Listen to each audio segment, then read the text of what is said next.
Ladies and gentlemen, good morning and welcome to the Annual General Meeting of Azeus Systems Holdings Limited. I'm Jaren, the moderator for this meeting and product manager for AGM at Convene. We are proud to be able to share that in the last 12 months, we have helped over 400 entities with their AGMs. And our experiences have demonstrated that going virtual does not mean that we compromise on shareholder engagement. Last year, we took the lead to become the first ever SGX listed company to hold a fully virtual meeting with live voting and Q&A. This year, we pioneered the first ever hybrid meeting with live features for a public listed company in Singapore. And today, we are proud to be conducting our hybrid AGM as a best practice, where all of you will be able to meaningfully engage and interact with our panel. For our shareholders and guests joining us virtually, we are thrilled that you can now enjoy the same rights as if you were here with us physically. Everyone, including our guests, are given full access in asking questions, whether in person, video, and textual forms. We are supporting seamless voting for our physical and virtual shareholders in real time. The same system for voting is available to all present here and those online. Voting is literally a click away. You can vote anytime once AGM formally starts, and voting will close 5 minutes after the last question has been addressed. You will now watch a video clip on how to do so. AGM at Convene allows you to fully participate in the meeting anywhere you are. Let's get started. For questions, select Ask a Question. For textual questions, click Type your question. Choose the related question type if prompted before submitting. Select Queue for video call for video questions. When it's your turn, you will be asked to start your video and unmute. Here's how to vote. Cast your vote on the desired option. Select Next to see other resolutions and vote accordingly. Should you want to change your vote, click on Cancel Vote and vote again. Need some extra help? Simply select Contact Support and chat with our help desk to talk to our friendly team.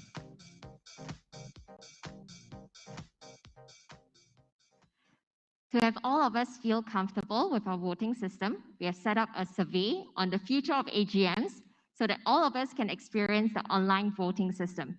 You can find 2 test questions now on your mobile device or laptop. The first question is on how should companies conduct their AGMs in the future? Entirely virtual, physical, or hybrid? You would only be able to select one choice. If you click on Next, the second text question is on why should hybrid meetings be adopted, where this one will allow you to select a maximum of 3 reasons. So for those who are physically here with us, if you have encountered any issues, please raise your hands and my staff will come to you. We strongly believe that the new norm of AGMs is marked by instantaneous real-time interactions. This is why we are broadcasting this meeting using proprietary technology that has almost no latency. I understand that almost all our competitors either do not provide real-time voting Q&A or has a few seconds of delay, which could really mess up the experience. We are very happy to chat with you more after this session, so please stay on as we've also prepared food for those who are here with us. I will now hand over the time to our Managing Director and Chairman, Mr. Lee Wan Lek.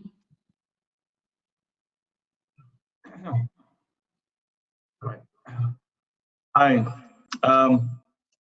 Thank you, JR, for the introduction and for that little marketing pitch too. Yeah. Thanks. Well, due to the current COVID-19 restriction measures, company is conducting the AGM in a hybrid format with safe distancing measures in place, where the numbers of attendees are limited physically. I would like to thank the shareholders for attending our AGM at the physical location at Suntec, Singapore Convention Centre, and also thank those attending with the live webcast. As the time is now 10:05, and the Secretary has advised that a quorum is present, I declare the AGM open. All right. Now, let me introduce the directors and management team who are in attendance at the AGM. So joining me on the webcast, we have Mr. Stephen Ho Chi Ming, the lead independent director. Okay. We have Professor C.C. Chen, the independent director. All right. Ms. Lam Kui Wan, the executive director. Peggy Sam, the group financial controller. Mr. Stephen Ma, the vice president. At the physical venue, we have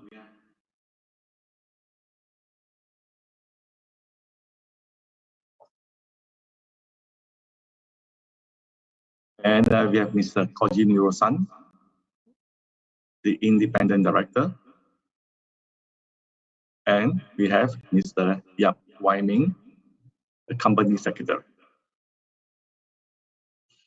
Now, as I'm joining this meeting via electronic means outside Singapore, I requested for our deputy chairman, Mr. Michael Yap, whom we are all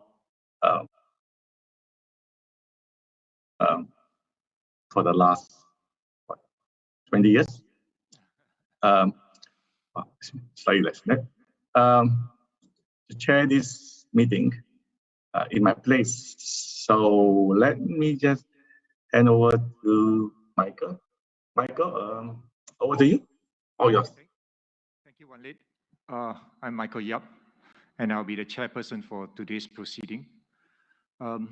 Thank you once again, welcome. This is unusual for me as well. I see many of you and you guys are so far away. Thank you for coming all the way to Suntec. And I understand that there are more than 100 people attending virtually as well. So let me get started. The annual report and notice of AGM have been circulated and are in your hands for the requisite period. With the concurrence of the shareholder, we shall take the notice as read. The company has announced by the SGXNet on 18th of June 21 that shareholder may submit questions relating to the business of AGM not less than 48 hours prior to this meeting. We have received questions from shareholders and will be addressing them during the Q&A session. We will first take questions from shareholders present at the meeting here. Then we'll follow by text and video questions from shareholders online. So for every resolution, what we do is we open up for the floor, then we look at questions that's filed textually online, then we take a video Q&A. I think this will be an amazing experience. In other words, we are making the experience as seamless, whether you're here physically or virtually online somewhere else in different part of the world. All resolutions tabled at this meeting will be voted by poll in accordance with the listing manual of the SGX and the company's bylaws. I wish to inform that in my capacity as chairman of this meeting, I have been appointed by numerous shareholders as proxy and will be voting in accordance with the instruction.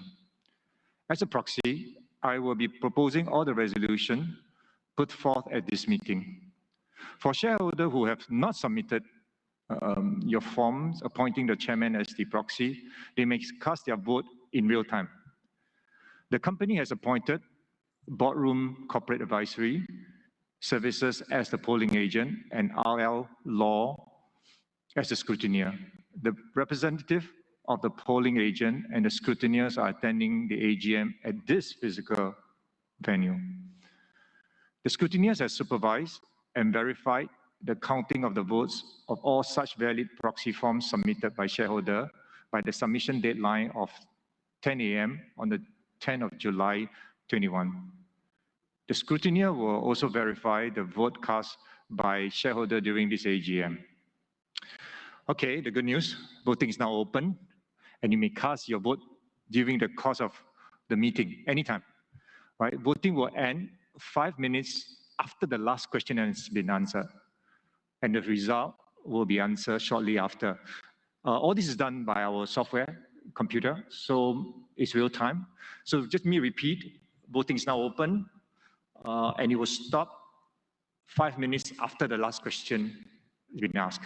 I'll let you know when that will happen. So when there are no more questions, or we have answered all questions, we will then declare that you have 5 more minutes in case you want to think through all your choices, and then you make a vote, and we'll close that vote. And then shortly after that, we should be able to announce the result of all the votes. If there are no other points, I will now proceed with the business to be transacted at this meeting. So, let's start with Resolution 1, which is to receive and adopt the audited financial statement for the financial year ended 31st, 21, together with the director's statement and auditor's report. I propose for the audited financial statement for the financial year ended 31st, 21, together with the director's statement and auditor's report, be hereby received and adopted. I shall now open for any question. I shall start with those present here physically, and then proceed to answer questions submitted online, and then to those who wish to do so via online video. Kindly go to the microphone located at the 2 zone. If you have any question regarding the resolution proposed of the company's business, do keep your mask on and state your full name when asking your question. So, who shall be the first on the floor? By the way, we received quite a number of questions, including some of our shareholders who are in US and overseas. So we'll be sharing them with you as well. Yes, please proceed, please. Yes, the mic is yes on your left, and there's one over on your right here corner. Good morning. My name is Henry Ho, shareholder. I would like to ask you where can I get a hard copy or annual report? And I would prefer you to do a presentation so that we will have a better orientation first. Because yesterday I quickly read through the online report. One thing curious me is that I find that in 2017, you make a huge loss. And now you turn around, 2021, you make a huge profit. I think it's very interesting for me to know, to understand the stability of this IT business.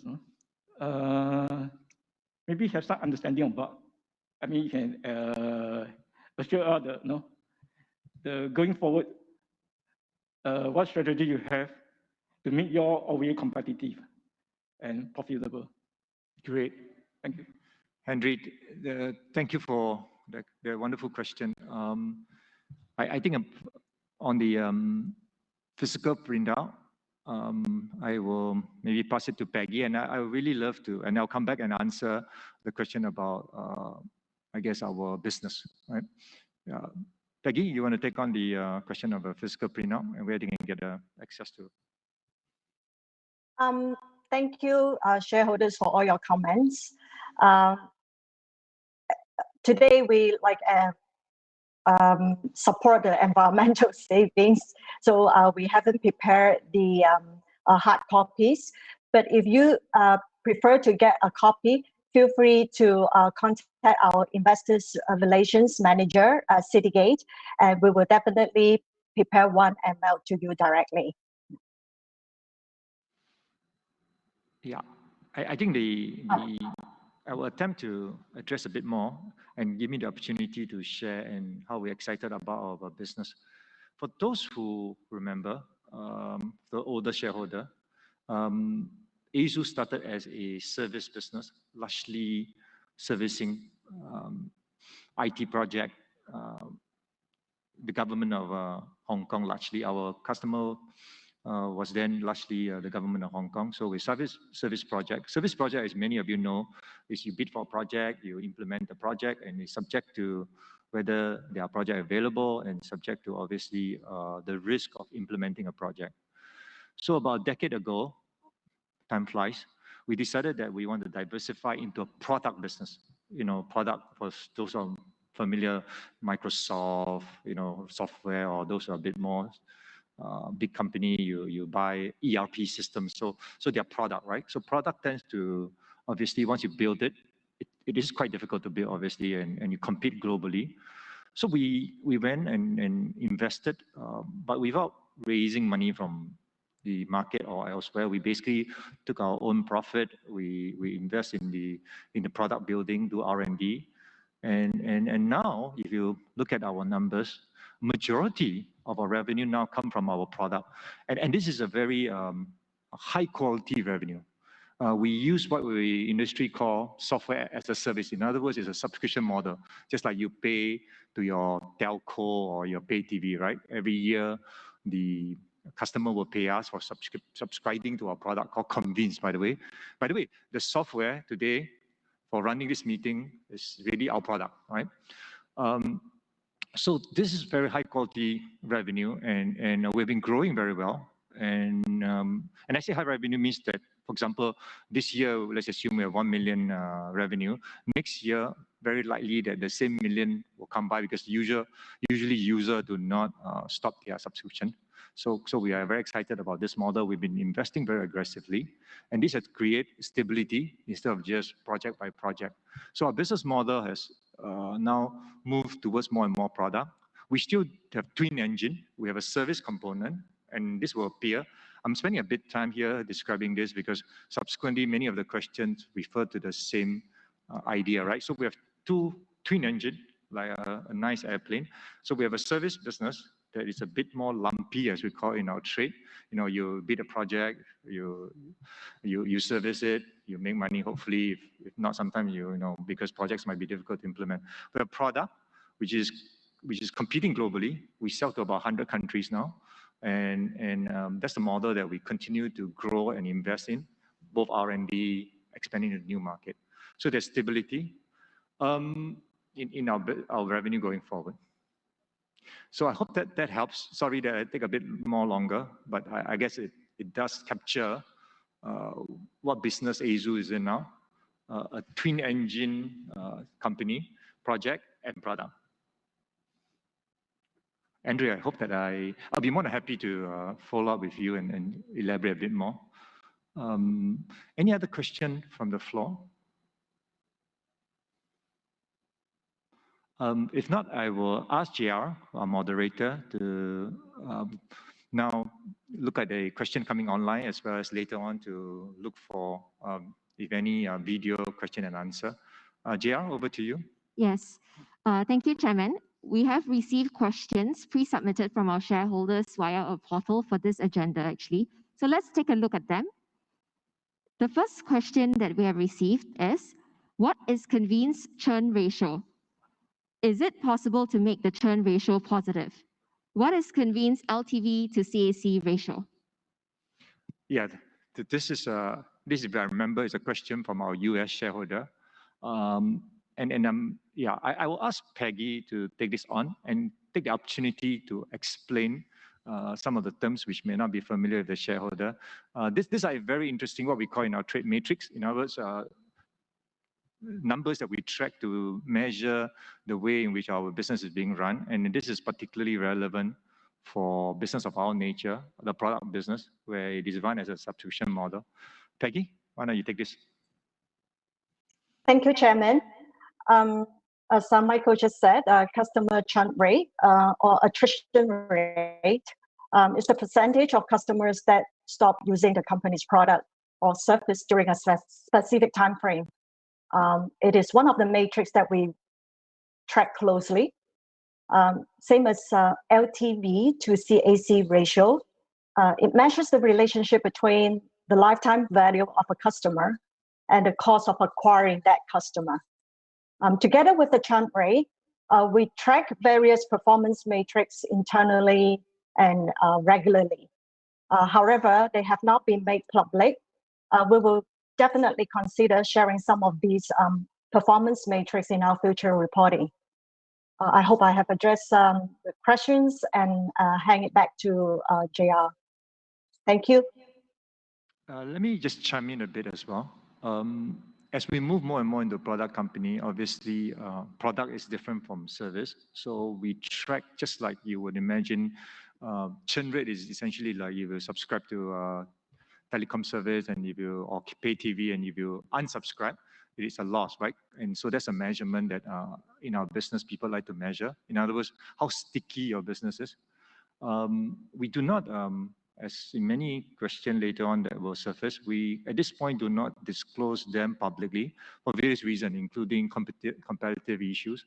However, we track them very diligently internally, and over time, we'll be considering them, making them more public so that the shareholder can also have a better understanding of our business.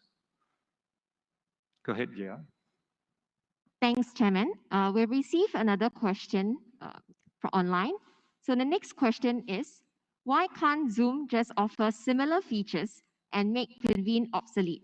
What makes Convene special and hard to replace with other software? What new features does Convene need? So this is also from our shareholder based in US, Mr. Nicholas Peters. Thank you. I shall take this on, and this gives me a chance again to, seeing all my shareholders, have an opportunity to market ourselves. Yes, in fact, I use Zoom so often, I call myself Zooming every day. So Zoom and many similar video conferencing software are now more increasingly being used by almost every one of us who works with remote colleagues. Zoom is quite different. It is largely used for informal meetings.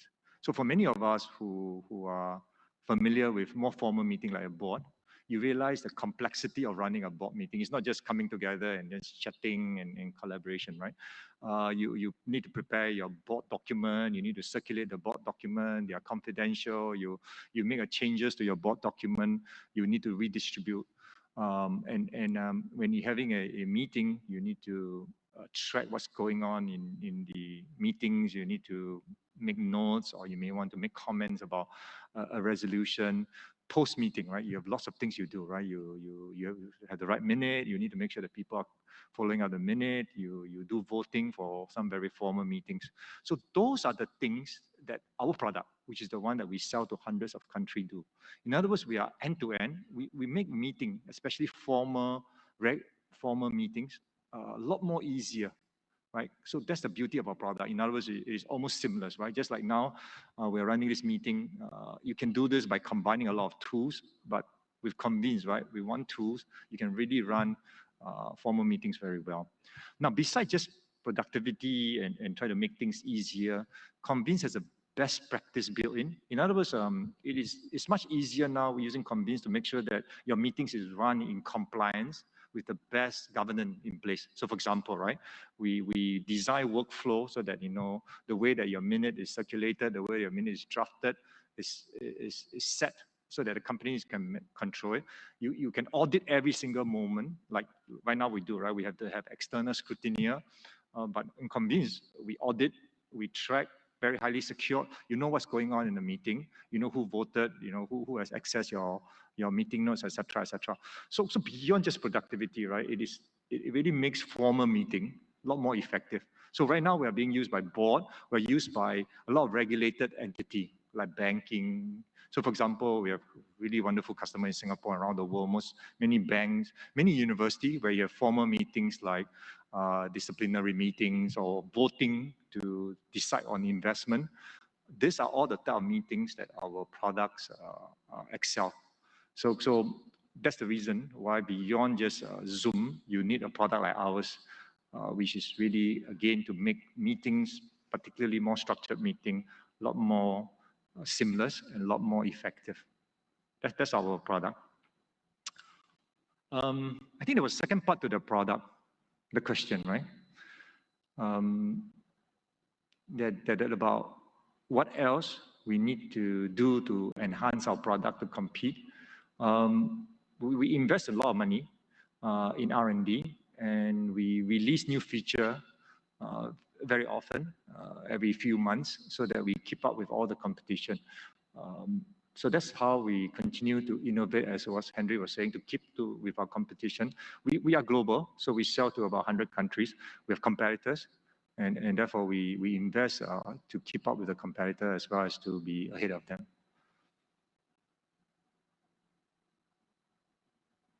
Chia? Okay. The next question is there any organic sales growth? That is, users recommending Convene to other boards he or she may sit on. Well, referrer is really your customer recommending other customer to you. That is ultimate best way of selling. So we pay special attention to this way of remember, right? Board members typically sit in other boards. So if they get great service from us, they will refer other boards to also acquire our business. So this is our main focus. So we have set up a whole entity, a unit. We call it the customer experience group, and which main purpose is to really serve well and solicit referral. Yes, so referral is a method that we are very focused on. Thank you. Thank you, Chairman. The next question is, why don't other board members and senior management team own shares? Has Mr. Michael Yap Kiam Siu considered buying shares since being redesignated as executive director? So I was going to attempt to answer this question, but I guess my name is mentioned as well. So I'll pass it to our chairman of the board, Wan Lit. Do you want to take on this question? Wan Lit, you might be muted, Wan Lit. Wan Lit, you might be muted. Wan Lit, you are muted. Yep, can you hear me? Yeah, great. Great, all right. Okay, thanks. It's a good question, but I just want to emphasize, I guess my response to the question is very simply, and I'm sure our board management and board members and senior management are as dedicated as they are to do the best for the company, irrespective of their share ownerships. Yeah, all right, thanks. Thank you for good question. All right, the next question is, how is the technology team at Azeus? Any conflict of resources between Convene and IT services? Yeah. So this set of question, by the way, I know that, sorry, that some of you might be not as familiar. This gentleman, shareholder, obviously have been studying our business very deeply. As member, right, I was saying that the question is this, we have a project business, we have a product business. So the question our shareholder is asking is, given that we have two emphasis, does it conflict in deploying resources, right? The answer is really that I think it's really half full, half empty issue. Obviously, you have two engines, you need to feed these two engines. But the nice thing is also they allow us to better manage resources. So in other words, we can optimize, right? So for example, if you realize in this past year, we have less service business. So we can move some of our resources to work on the product. And I guess if the service business high opportunity come along, we can then hopefully optimize and figure how to reallocate resources in a more optimal manner. So anyway, so we think that is actually a advantage for us to be able to have two engines so that we can moderate between the best use of the resources. But fundamentally, I think our company, the most important thing is really to continue recruiting talent. We've been growing and we're trying to grow both in our current basis of talent, but we're also opening offices around the world to tap on global talent because ultimately we compete globally. So I think the key focus for management is still about recruiting and retaining talent. Thank you very much for that question. Yeah. Yes, the next question we received is also from Mr. Nicholas Peters. He is asking about what is the M&A outlook? How confident are you in Azeus' ability to scale Convene? This is again, sorry, I'm apologize for taking too much time. I'm very excited, obviously, about our business future. As you guys realize, right, the last few years we have been achieving quite high growth in our product business, and that's organic, right? We expect and continue to work hard to maintain this growth. So we are doing so by doing R&D. We're also doing so by entering more and more new market, and also in our existing market, figure how to become dominant in those markets. So that is the ongoing effort, and that's the main focus of our company. In other words, we historically have always been organic, as they call it, right? In other words, we work to invest in ourselves, to go into new markets, to do R&D. However, the board, as we mentioned, we are always also on the lookout for opportunity beyond just organic growth. We will be cautious, obviously, but we are very open, and we look globally for opportunity that we might be able to add to our product or go into deeper into overseas markets. So thank you. Thank you, Chairman. We have received 3 textual questions from the same shareholder. The live questions are from shareholder Tan Wei Ling. So we'll put up the first question. The first question by Ms. Tan is, notice that the hosting cost is lower. Why is it so, given that the business has increased? So hosting traffic should increase.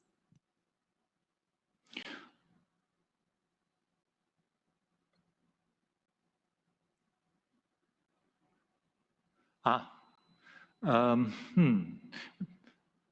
think you guys have heard enough of my voice. Wan Lee, do you want to take this one? You know, this is a nice thing of being a chairman. You can we engineered we engineered our software to use less resources, I guess. That's why the hosting cost is lower. Then we put some focus on reducing the hosting costs, so that we are more profitable. And also we have been well, the question is this, right? You know, because our software runs on the server hosted largely in companies like Amazon. So why is it that our business has grown and our cost of hosting has come down? As Wan Lee say, we continually look at how our software is run, so we can cut down the utilization. But also we have been negotiating, because now we are becoming a bigger buyer, so we've been learning how to negotiate with our supplier to see whether there are better way to optimize our cost. So twin engine again, two effort, improve on how we run software-wise, and then look for opportunity to negotiate with our supplier to cut down the unit cost. Thank you, Chairman. So the next question is also by shareholder Tan Wei Ling. The question is, the increase in R&D and marketing costs is faster than the increase in revenue. This is not sustainable. And how do we need to continue in this investing? So this shareholder, I guess the question is really that's concerned that if you look at our number, we have been investing in R&D, and also we've been investing in the marketing costs. I'm not sure whether it's factually correct that the increase in R&D and marketing costs is faster than the increase in revenue. I guess there are many definitions to this, but if you look from this year's number, we have increased our profit. So the revenue obviously has increased, and the profit has also increased. I think this, I'm pausing here to answer this because there are many factors here, right? So, but the bottom line is this, right? We need to continue to invest, right? And this is a marginal return issue, right? So the rate of investment might be higher than the rate of return, for example, but it is still net return to us. In other words, if we invest X dollar and we get Y dollar, as long as it's positive, it is worthwhile investing. So that's the first response. But importantly also, right, product like anything else, right, you always have global competition. We need to keep up with our R&D, and we also obviously need to go into a new market before the competitor does. So it's also a race. So investment in both R&D and marketing are necessary for us to be able to have a longer term future, right? Thank you, Chairman. So the next question is also by Tan Wei Ling. What is the breakdown of Convene, EAGM, and Azeus Care revenue and their respective growth rates? What do we expect their growth this year? Yeah. Since this is two numbers, I would like to have Peggy answer this. Peggy? Thank you, Chairman.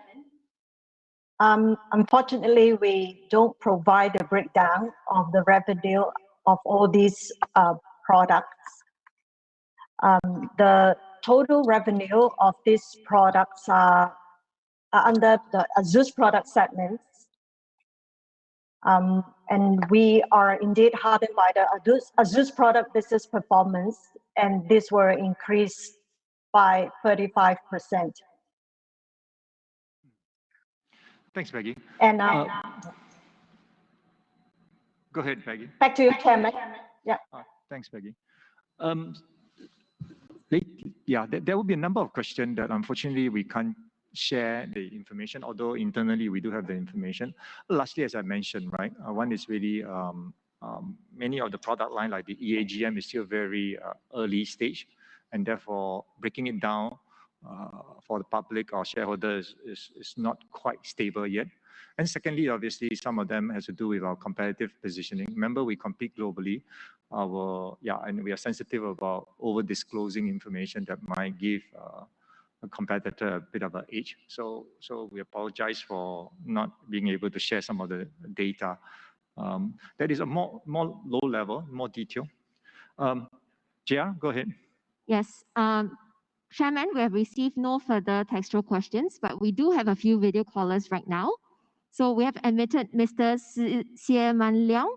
Mr. Xie Man Leong, you're currently in the broadcast. Would you be able to please ask your question? Mr. Xie, can you hear us? Okay. Yes. My name is Xie Man Leong. I have a question. Last year, Azeus recorded a decrease in revenue. What is the reasons for the decline? Thank you. By the way, she is coming for us online, on internet by video. So this is one of the additional way that the online can create a seamless experience. It's almost like here, right? So thank you, Xie, for the question. Peggy, would you like to take on the question? Thanks, Chairman. Thank you, Mr. Zhe, for the question. Overall, total revenue decreased by 2%. As I said before, on a segmental basis, Azeus product segments performed well in FY 2021, recording a 35% increase in revenue. This was unfortunately offset by the lower revenue contributions from IT service, as fewer projects were secured in FY 2021. But I just want to highlight, it is noteworthy that the reductions of IT service revenue came from a significant reductions of and one-time sale of third-party hardware and software, which correspondingly saw a reduction of cost of goods sold in the IT service business segment. I hope I have addressed your question, Mr. Zhe.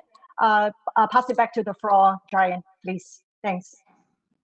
Thank you, Mr. Xie. Hope we have answered your question. Next up, we have another video caller, Mr. Lam Kwok Ki. Mr. Lam, you can now state your question. My name is Lam Kwok Ki.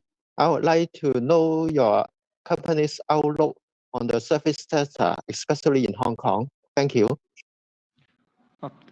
Thank you, Mr. Lam, for logging in online. I appreciate it. I tell you what, I will have our Hong Kong Vice President, Mr. Stephen, to take on this question. Stephen?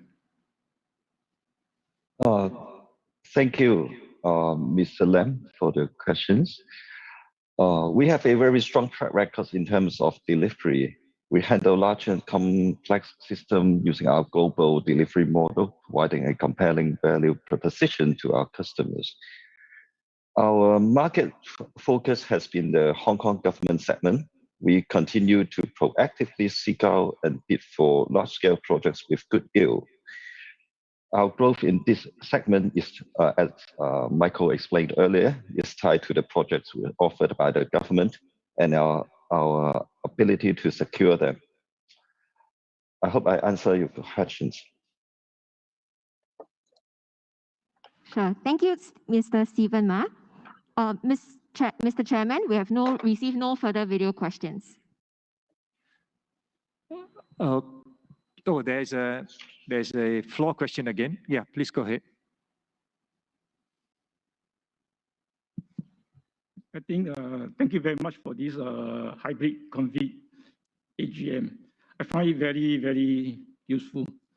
I see the potential market is very huge because during this lockdown period, most of the Singapore, they conduct virtual AGM using Zoom or something else. And a lot of shareholders don't like the idea because they cannot interact. And I think even the lockdown is over, I think this hybrid is also very good because it allows people to access virtually. And that means people can access a few meetings at the same time. So I think the potential market is very good because of all this feature, interactive. And I'd like to ask you is, why is more of the company in Singapore, they would rather use Zoom or something else? And how are you going to convince them to use your product? And what are the main reasons? Thank you. Thank you very much. I love this question. This is what, by the way, JR, the moderator is not a professional moderator, although she feels like it. She's our staff. She handles, she's the product manager that actually conceptualized and built this EAGM solution that you're experiencing now. So anyway, that question is wonderful because this is exactly what keeps us awake. Me and JR, and we must invite you to become our spokesperson to influence all the rest of the people. The answer is, in fact, we've always, and again, JR mentioned it, and I love to take this opportunity to beat our chest a bit. Today I feel like I'm in marketing mode because you're my shareholder, right? We can take the liberty to do so.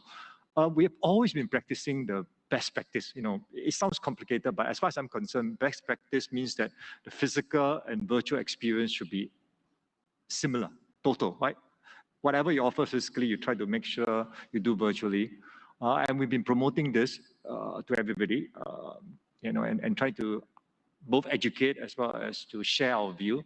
And increasingly, the good news is that more and more people are doing so. In the beginning, right, people just want to do broadcast, right? And I think it's very not the best practice, obviously, because the shareholder cannot interact. So yes, so we've been doing all kinds of things, webinar, talking to all the decision makers. Been trying to convince all our potential Disco customer.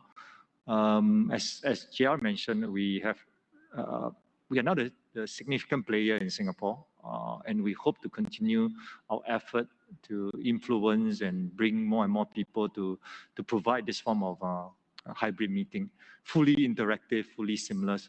And we're learning, by the way. As we do more and more of this, we'll learn how to evolve the technology to make the experience as easy as possible.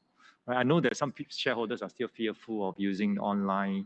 The experience is still not as perfect, but we are trying our best. And this is where we also invest in R&D and things like that. So thank you very much for... JR, you want to add anything as a product manager? You live this day in, day out. So here's your chance. I think we are constantly finding ways to differentiate ourselves. As you can see from our results and our clients, we have demonstrated that over the course of the past year, even for AGM at Convene alone, we have done over 400 meetings. So the response is extremely encouraging, and we believe that we have found our niche in some way. That's why there are clients who are actually looking for us for such a solution. So you realize that how many ListCo in Singapore, and if you, based on JR, you'll know how far we've come in our market share now. So anyway, all of you out there, please help us spread the news. Best practice is needed. We want to engage a shareholder fully. So thank you again once. We definitely must use you to influence the rest of the potential client. Thank you very much for the question. Yeah, thank you very much. We have received another textual question, Michael. Oh, So okay. the textual question is from shareholder Tan Wei Ling for Resolution 1. The question is, the total government COVID grant and other gains are quite high. Do we expect them this year? How will our net profit margin be excluding these gains? Thank you very much for the question. I will pass it to Peggy to be more precise. But generally, we did not gain as much because our Singapore office is relatively small. We operate globally, so our people are everywhere, and we have huge resources in Philippines, Hong Kong, and UK and things like that. So relatively, so our numbers and grant that we receive from government of Singapore is actually quite small, given the fact that we have a very small workforce here. So it's not very significant. But Peggy, over to you. Thank you, Chairman. The other gains, there are two components. One is the government grants, as just what Michael explained. The other items are the net foreign exchange gain arose from the translation of the net monetary assets, mainly denominated in foreign currencies like British pound and Australian dollars. As at 31st March 2021, both currencies strengthened against Hong Kong dollar because Hong Kong dollar is our reporting currency. So we will continue to monitor the exchange rate fluctuations. One way to mitigate the foreign currency risk is to attempt to match foreign currencies receipts with outflow. I think this is one of the natural foreign exchange hedge when we're able to match revenue and costs in foreign currency. So such that net exposure is minimized and eliminated. I hope I have addressed the question. Pass it back to the floor, Michael and JR. Thank you. Thank you. Anyway, we are in resolution 1 only. So thank you for the great range of questions and thank you for giving us the opportunity to share the excitement. Oh, there's one more. Thank you. Please, this down for the right-hand side. Good morning, Chairman, CEO, and everyone. Nice to meet you all again. I've got 3 questions. Wow. My name is Kian Wei. My first question is on investor relationships. I understand that you have very diverse investors from all over the world, like US and so on. So that's a very good point. So what steps do you take in your investor relationships? Like, for example, do you have a session on why invest in this company on your website to give a demo, like and found the good points of your company so that investors all over the world can get to know you better? And also, will you consider like virtual investor day where investors all over the world can log in and ask the management questions on a specific day that's chosen by the company, like for virtual investor day? Since you are in IT sector, it's easier for you to do a virtual investor day. This is my first question. Oh, you you can respond first. Okay, I will. Thank you very much, and this is again another great question. We have been very low-key company, and I think Wan Lit is not here. I speak on his behalf. We are hardcore engineering company, and Wan Lit is our founder and chairman, obviously, and as you know, he has been the CEO and the force behind the company for all this year. His engineering, he graduated from MIT. So I'm saying this largely because you're absolutely right. We are very low-key in our IR, and largely because it's our DNA. We like to do rather than talk about things. But we appreciate and your suggestion, various things. You'll be seeing us a bit more, the right word is more proactive in communicating our positioning with our shareholders, and all your various suggestions are things that we will take into consideration as we become more and more global and as we grow. So we need to do a bit more. We fully appreciate it. Thank you for that reminder.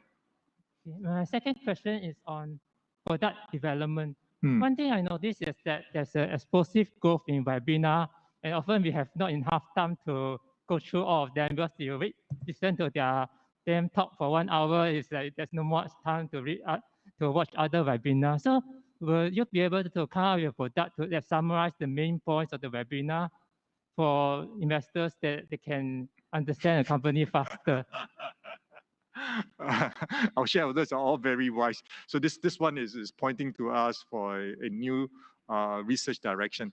By the way, our value adding to increasingly, for example, even this one, we have now, at least we took one simple step to be able to provide the transcript. In other words, from voice, we are now providing text.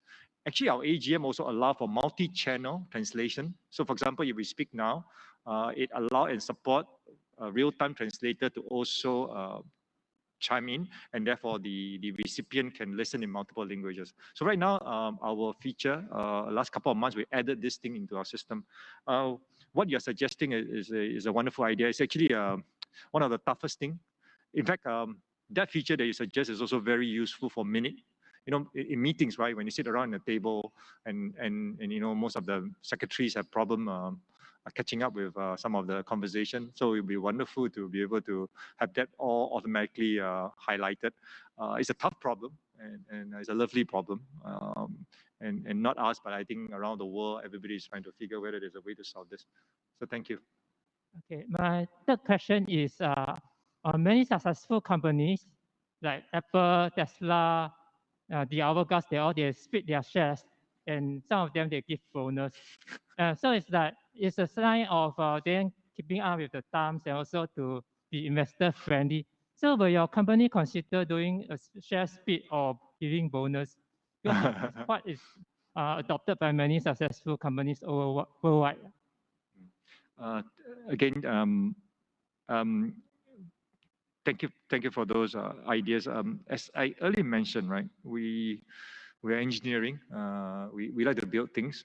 We are less worried about other type of, you know, in many ways, there was a question why our management and even our board do not invest heavily in our own share, because we really believe in just doing the right things and executing well.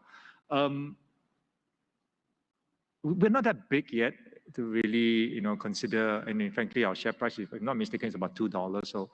So things of this nature are at least is something worth thinking about. We don't pay too much energy on it. We focus on really building a good company, build a great product. But that said, right, if today, later on in a resolution, you will find that we have started to think harder about how to really return value to our shareholder. And today, at one of the resolution, you will know that we have proposed for share buyback, which is in some way efficient way to make sure that we have the flexibility to maximize a return to our shareholder. So we'll continue to consider ways to really maximize the best way to return value to our shareholder. Thank you. Really wonderful question. We have another one on the floor. Nobody wants to let me go to resolution 2. Good morning, Mr. Chairman, fellow shareholders, guests. My name is Ku Tek Liang. I've been a shareholder with Azeus from the day it listed at the Singapore board. I just like to suggest that there are a lot of, especially we're doing a global AGM now, there are a lot of people from other parts of the world, other investors. I'd like to suggest that there are some shareholders who are newer, who are not familiar with the board. And can I request Mr. Chairman to briefly introduce the board, especially the independent directors?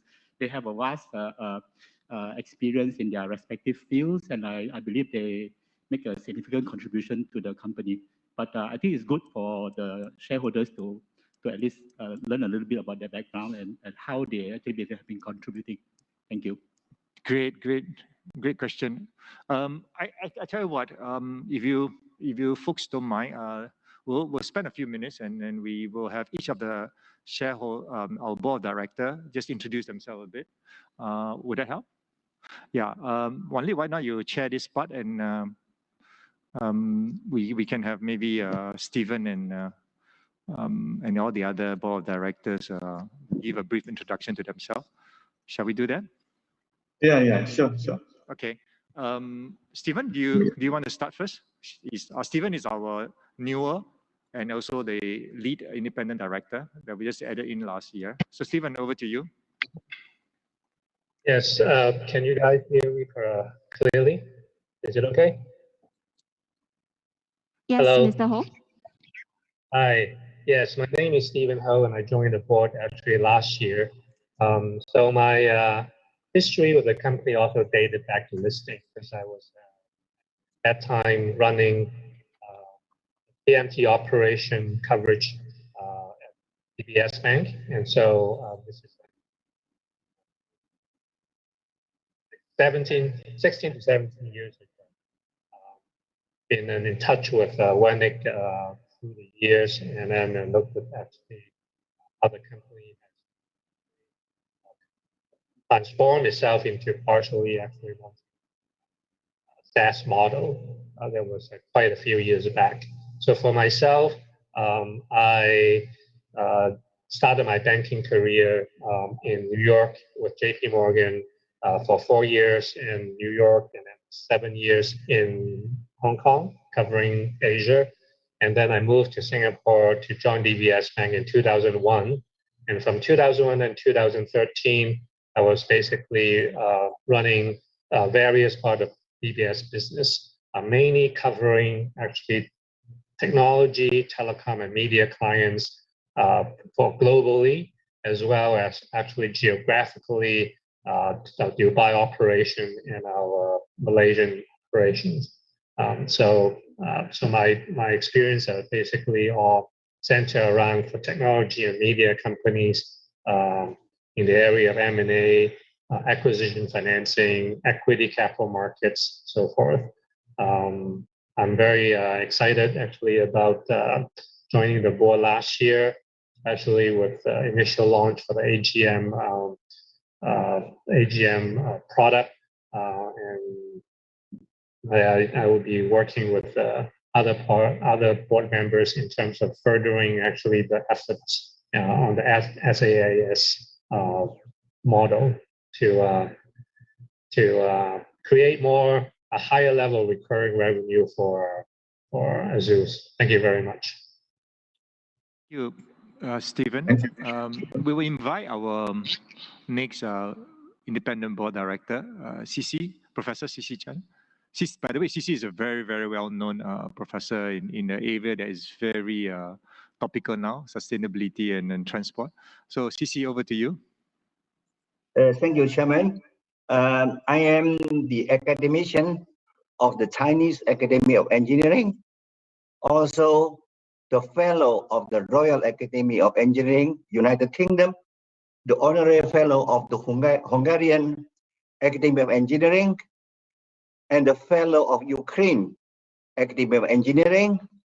I am now as the honorary professor of the University of Hong Kong, and I have been serving as a guest professor in MIT, UC Berkeley, UC Davis, TU Berlin, University of Tokyo, University of Lille in France. Also, I have been advising over 60 companies globally during the 5 decades. But I found that Azeus is really very frontiers and very unique. Although Azeus is not big, I have been advising Siemens, Honda, Toyota, GE. Azeus is not as big as that. But Azeus is very frontiers. They have frontiers thinking and very unique thinking and product. So I'm excited involved with the Azeus. Thank you, Professor. Thank you. Yes.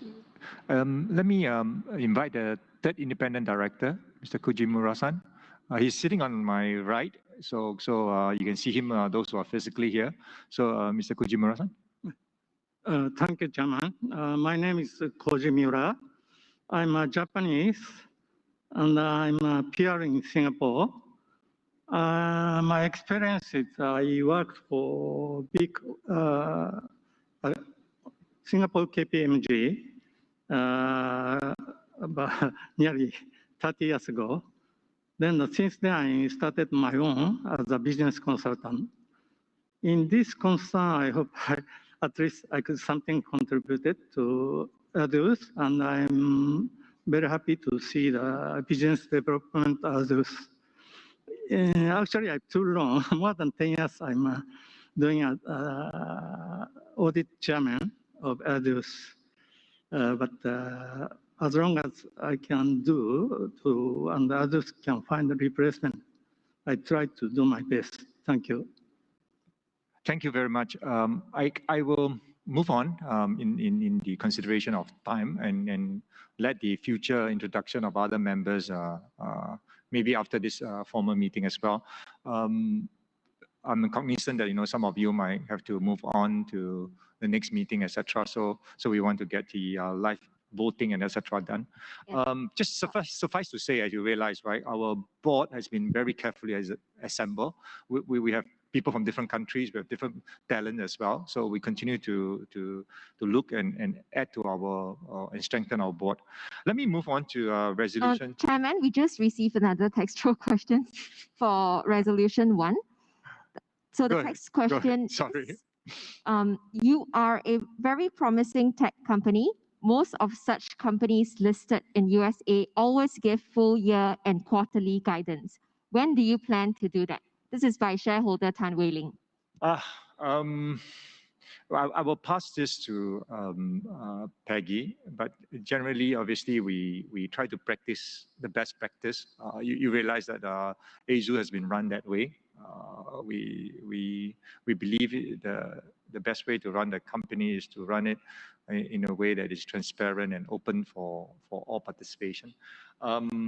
So we will continue to really be in compliance and be guided by the SGX listing rules, and also be guided by what we think is the best balance between sharing information with our shareholder as well as for our competitive advantage that we want to keep. So anyway, thanks for the question, but Peggy, do you want to add anything on this? Thanks, Chairman. As you said, I think at this stage, all our disclosures, our annual reportings are all complied with the SGX rule and all accounting standards. The financial statements have been audited by PricewaterhouseCoopers since IPO. And as like shared with other shareholders before, I think we will consider to include more informations, just like we discussed about the churn rate or the SaaS matrix. I think it's a good comment, and we will definitely include more informations and to share, to describe in more details, share more informations in our future reporting. Thank you. I'll hand over back to Chairman and JR. Yeah, Chairman, there are no further textual or video questions. Great, thank you. By the way, you realize how dynamic and agile this meeting is, right? I mean, we have no idea, we have flaws and, even questions keep coming in and topics keep changing. So this is just a reflection of where the future AGM and the fact that it can be done both physically and virtually. So kudos to the folks over there for helping to really run this section. Let's move on quickly to resolution 2. Resolution 2 is a happy resolution, is to consider the declaration of a first and final dividend of 39 Hong Kong cents per share for the financial year ended 31st March 2021. The proposed first and final dividend, if approved at this meeting, will be paid to the shareholder on the date to be decided by the board, which the payment date will be announced via the SGXNet in due course. I shall now open the floor for question on this resolution 2, which is about a dividend of 39 Hong Kong cent per share.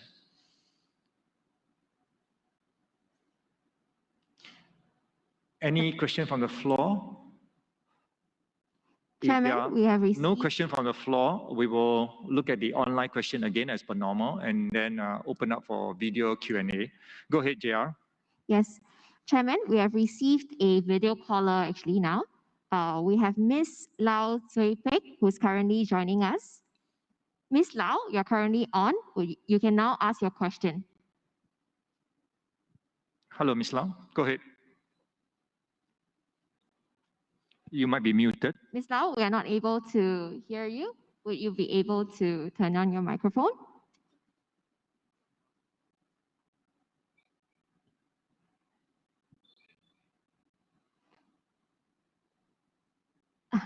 Ms. Lau, you may wish to ask a textual question instead. I see that you're experiencing some issues with your audio. Sure. Let us move on to other questions while we wait for Ms. Lau. We have not received any other textual questions. On this topic, is it? Okay, interesting. If there's no further question, we shall now proceed with the next item on the agenda. So this is resolution 3, which is to consider and approve the payment of director fees of 78,000 for the financial year ended 31st March 2021. By the way, that fees is for the entire board, 78,000 for the year that just ended. So I shall open for question and answer now, Q&A. Any question from the floor? If there are no questions from the floor, I shall ask JR to see whether there are questions online. Go ahead, JR. For resolution 3, we have not received any textual or video questions so far. Thank you. I shall now, if there are no questions from the, I shall now move on to the next resolution. The next item on the agenda is a re-election of Ms. Lam Pui Wan, who is retiring pursuant to Bylaw 104 of the company's bylaws. Ms. Lam has consented to continue in office. Ms. Lam is the Executive Director of our company. I now open for any questions.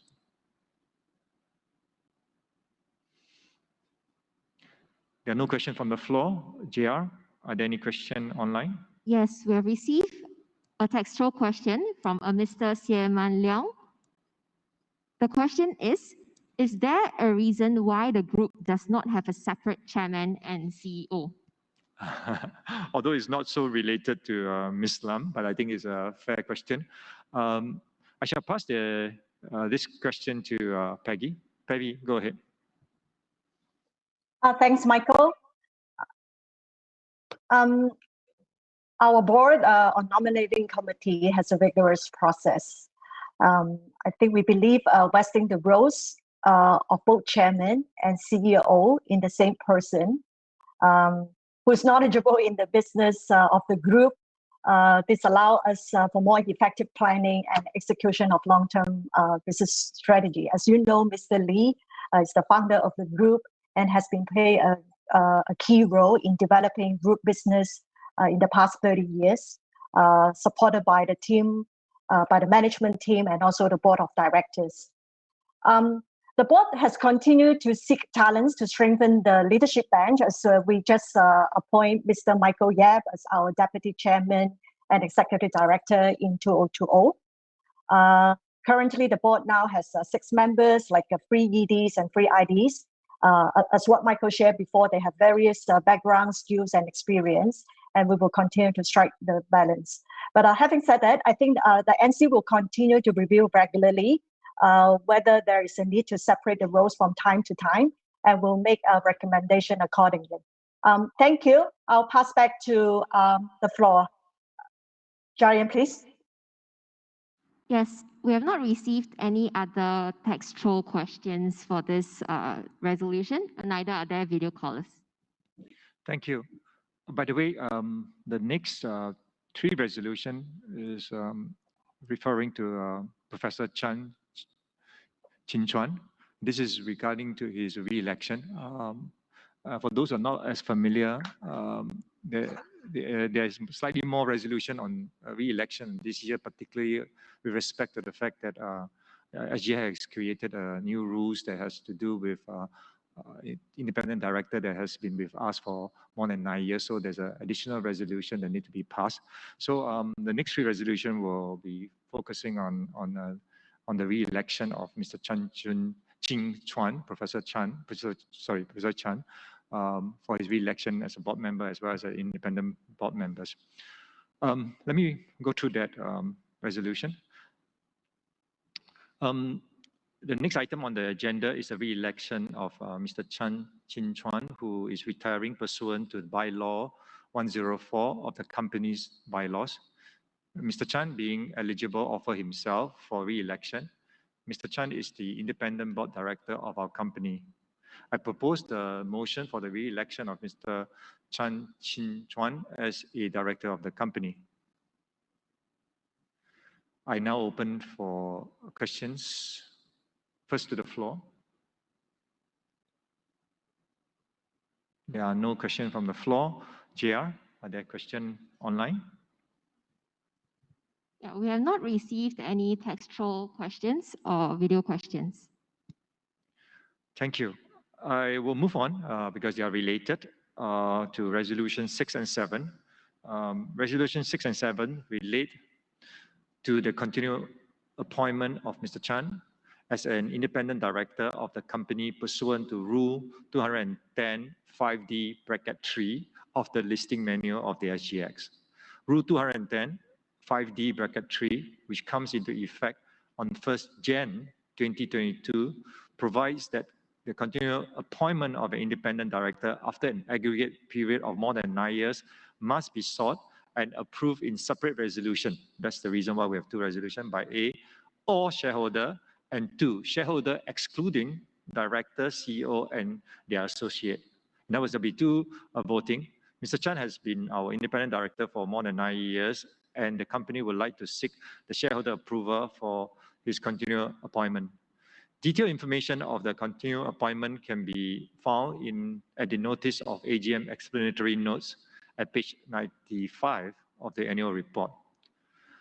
Let us proceed to Resolution 6, which is to seek all shareholder approval of Mr. Chan's continued appointment as an independent director of the company. I propose the motion to seek shareholder approval of Mr. Chan's continued appointment as an independent director. Go ahead. There's a question from the floor. Yeah. I just need to quickly clarify. Your resolution number 5 is proposing to appoint Professor Chan as director, and then 6 and 7 as independent director. Can you please clarify that? Yes.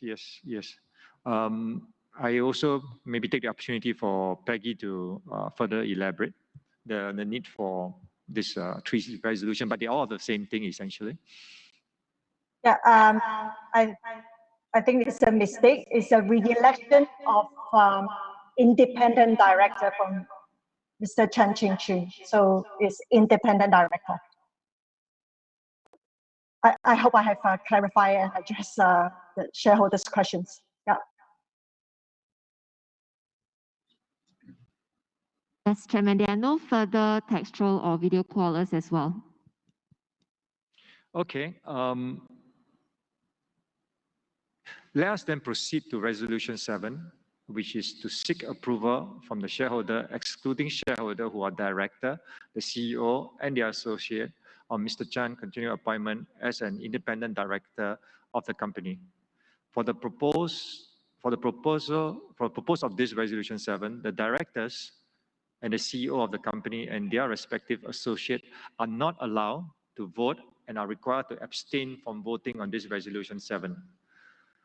I propose the motion to seek shareholder approval on Mr. Chan's continued appointment as an independent director.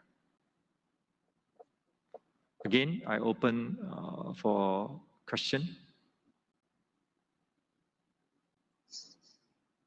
There are no questions from the floor. JR? There are also no questions from online shareholders. If there are no other question, we shall now proceed with the next item on the agenda. It's similar, except that these are resolution 8 and 9, which is related to Mr. Kuji, who is seeking his re-election as independent board director under the resolution 8 and 9. So let me read the formal resolution. Resolution 8 and 9 relate to the continued appointment of Mr. Kuji as an independent director of the company pursuant to the Rule 210(5)(d)(3) of the listing manual of the SGX. Mr. Mura has been an independent board of director of the company for more than 9 years, and the company would like to seek shareholder approval on his continued appointment. Detailed information on the continued appointment can be found at the notice of AGM explanatory notes at page 95 of the annual report. Let us proceed to resolution 8, which is to seek all shareholder approval on Mr. Mura's continued appointment as an independent director of the company. I propose the motion to seek shareholders' approval on Mr. Mura's continued appointment as an independent director. Let us proceed for any question from the floor. JR, there are no questions from the floor. There are no questions from online shareholders as well. Thank you. We will now proceed with resolution 9, which is to seek approval from the shareholder, excluding shareholders who are directors, the CEO and the associate, on Mr. Mura's continued appointment as an independent director of the company.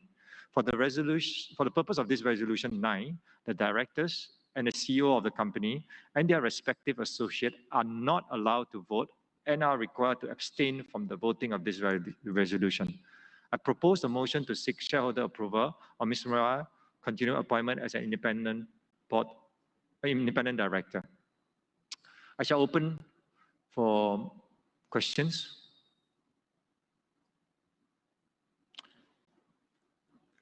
There are no questions from the floor. JR? There are also no questions from online shareholders. Great. If there are no further questions, we shall now proceed with the next item on the agenda.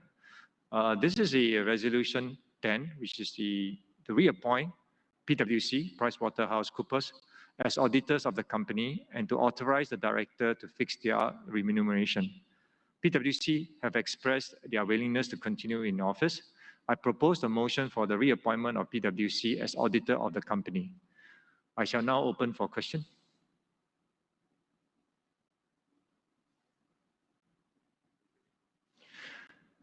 There are no questions from the floor. JR? There are also no questions from online shareholders. If there are no further questions, we shall now proceed with the next agenda on the item. This is resolution 11, which is to seek shareholder approval to authorize the directors to allocate and issue share in the capital of the company pursuant to the company's bylaws and the listing manual of the SGX. The text of the resolution is set up in a notice of AGM. I propose the motion for authority to be given for directors to allocate and issue share. I shall now open for question.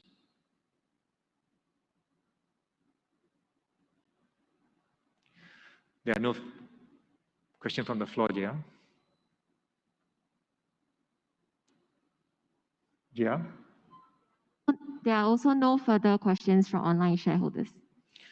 Thank you, JR. If there are no questions, we shall now proceed with the next item on the agenda. This last agenda of today's meeting is to seek shareholder approval for the proposed adoption of the share buyback mandate details as set out in the circular to shareholder dated 18th of June 2021. The text of the resolution is set out in a notice of AGM. I propose the motion for the proposed adoption of the share buyback mandate. I shall now open to the floor for question. There don't seem to be a question from the floor. JR? Hi, Chairman. We have received a video caller actually. This is from Mr. Chiang Tat Ban Albert. Mr. Chiang, you're currently on. You can now ask your question. Hello, good morning.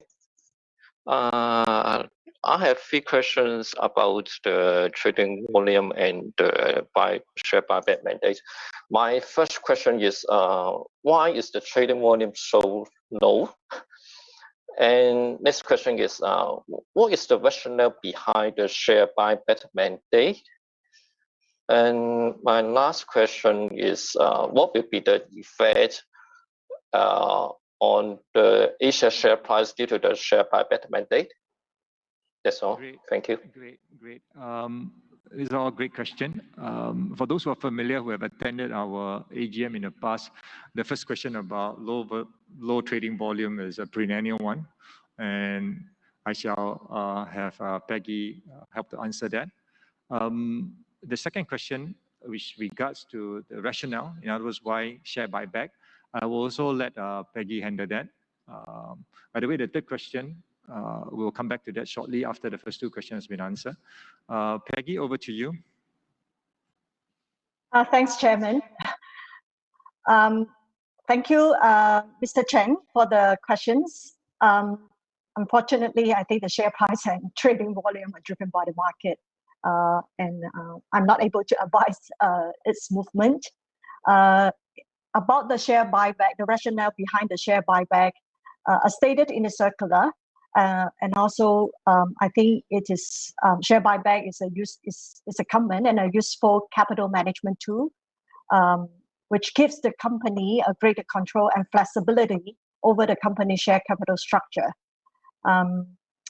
This helps maximize returns to the shareholders. Like, for example, it can help to mitigate share price volatility, offset the effects of short-term speculation, and bolster shareholders' confidence.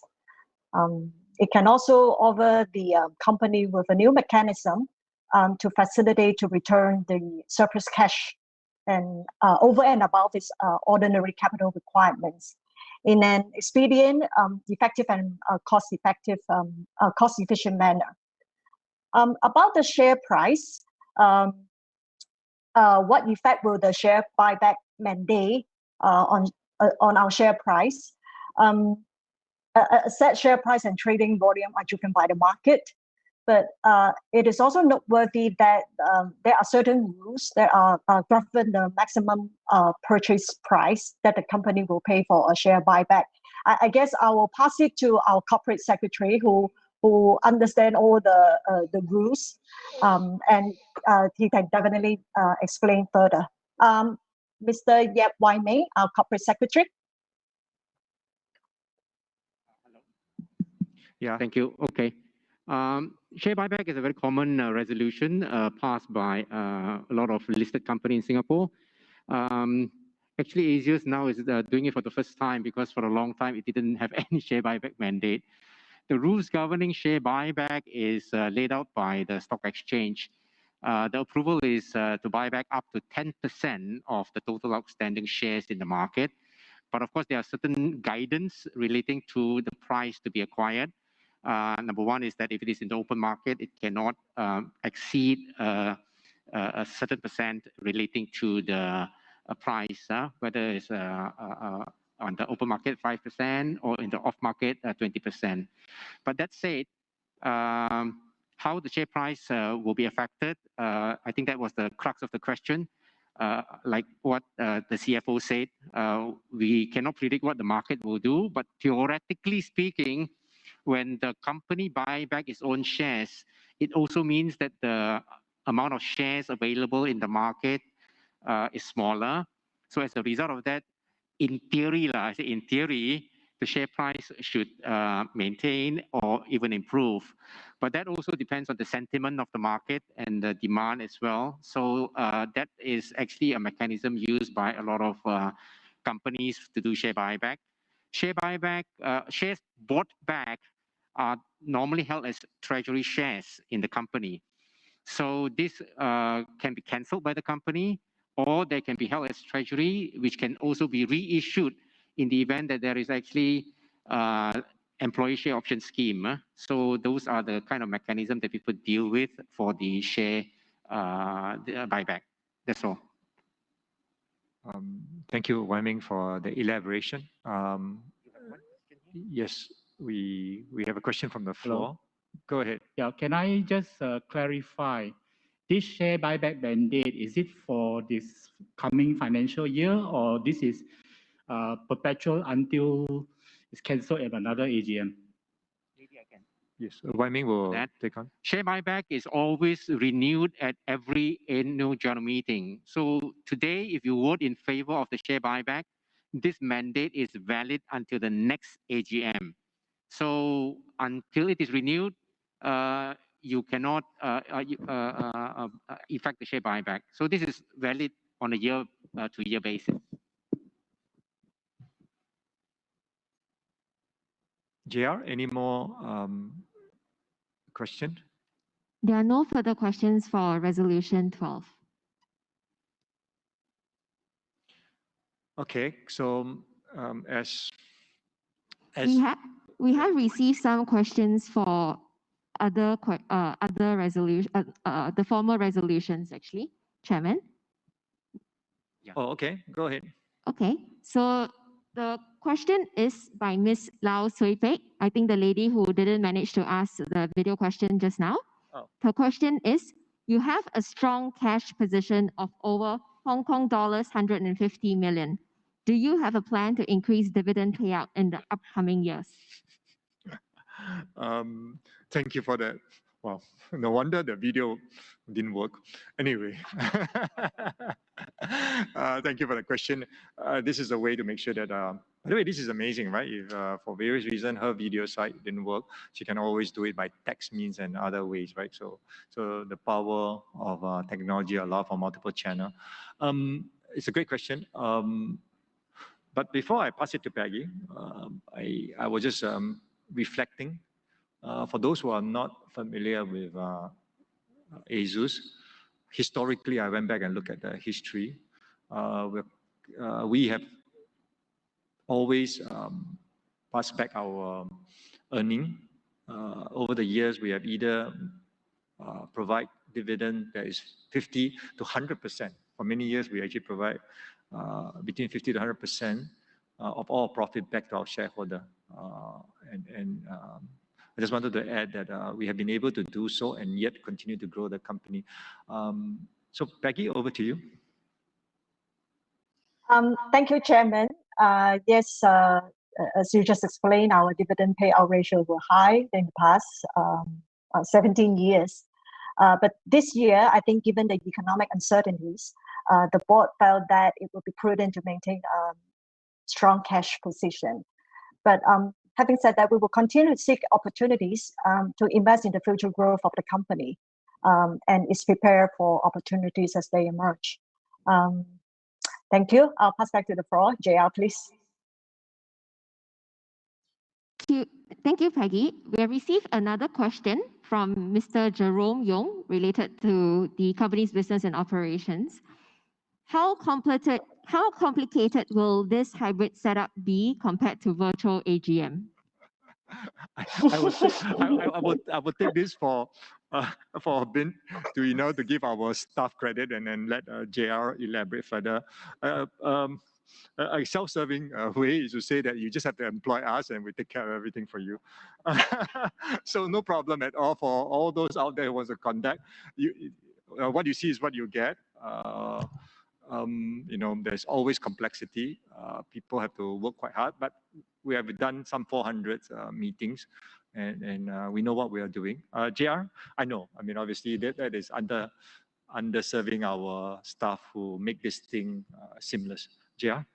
Yeah, actually for this hybrid setup, it's actually easier than everyone, I think, believes. That's why we actually partner with, for example, for today's meeting, we're partnered with Suntec Singapore as well as Anna Productions. So this is a way for us to be able to bring hybrid more accessible to a lot of the listed companies out there.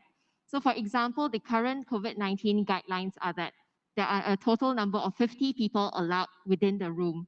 However, this does not include venue premises staff. So in order to allow for more shareholders and guests for today, that is why we are partnered with venues as such that allows for such capacity to be more flexibility. So this is for us to be able to bring that access to many other listed companies and bring that level of affordability as well.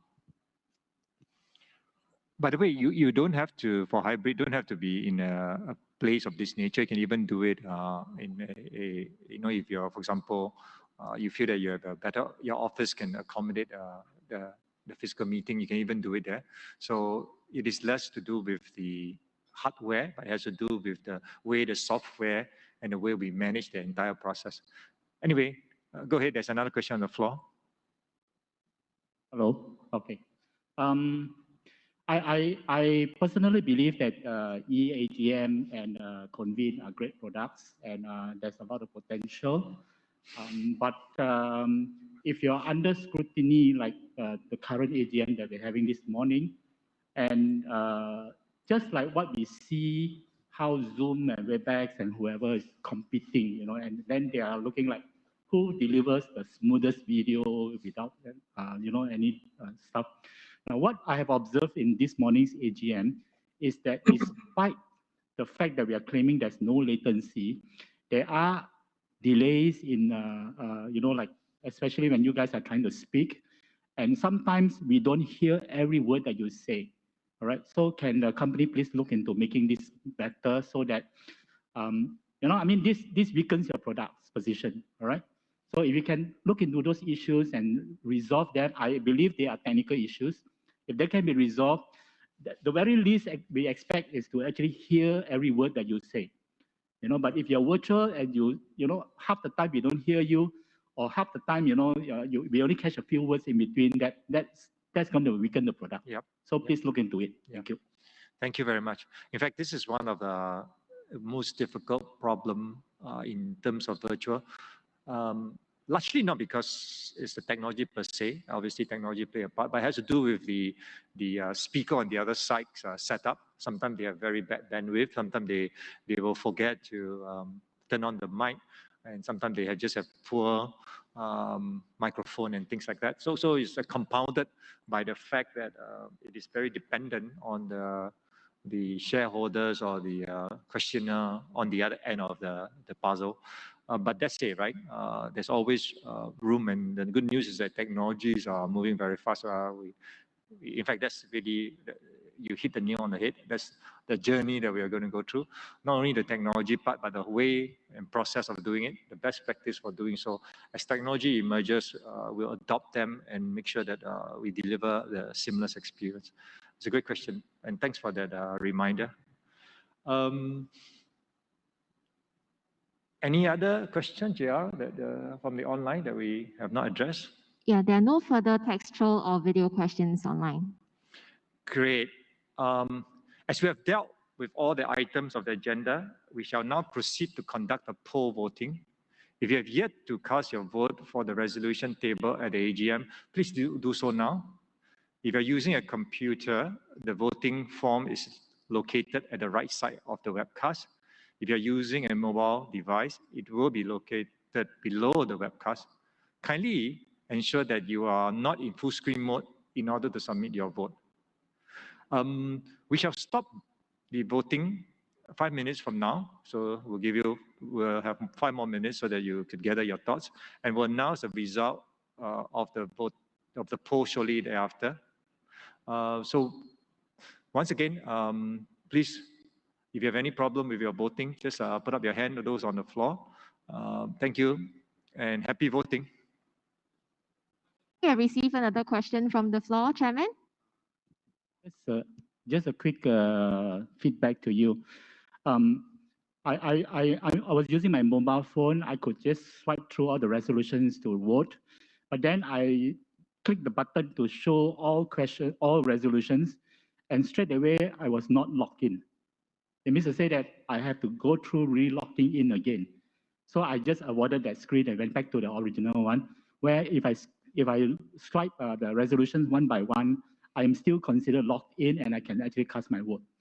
So there's a link up that's not there, you know, because when I click on seeing all resolutions, it gave me a news window, and straight away I was not logged in to do the work. So that's a feedback for you. Thanks. Jia, do you have any first response or? I think I'll get my staff to look into it because we have done many hybrid meetings, so it has not happened before. So let us look into this individual case. Great, great. Thanks for the feedback. So I shall now time it to close the voting 5 minutes from now. And again, any question or any issue, please let us know. Put up your hand. Thank you. 5 minutes from now, we will close the vote. Chairman,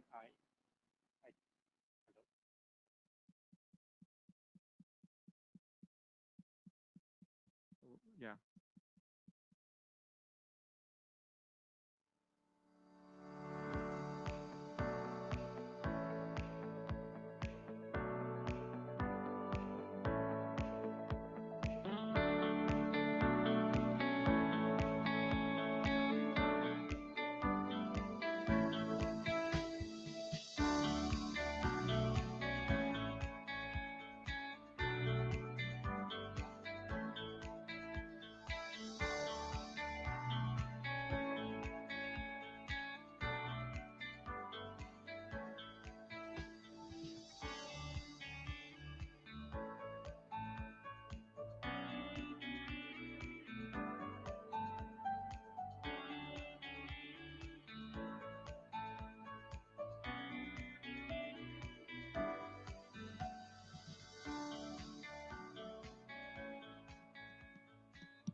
Hello.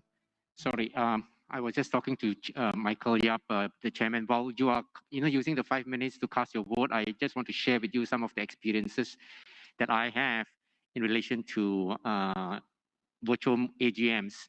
I'm the company secretary for a number of companies, and when the first virtual AGM was held, it is a one-way street where the board is telecast and they just stream the proceedings.